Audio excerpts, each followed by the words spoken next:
at ang uniformeng kupas na may bahid ng dahas. Dudublihin ko sahod nyo, wag na kayo lumihis ng landas.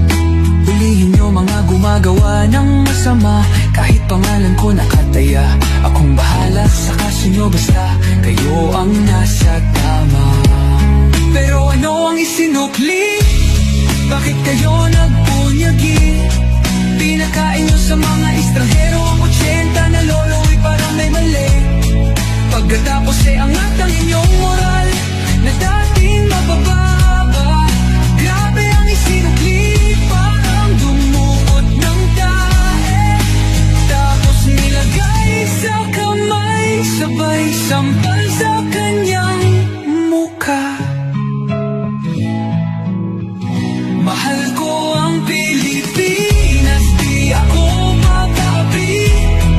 Ipinanganak ako sa bayang mapagtimpi. Ipaglalaban ko ang kalayaan, kahit ako'y masawi. Sisigatin ang araw, muli tayo magsasamang nakangiti.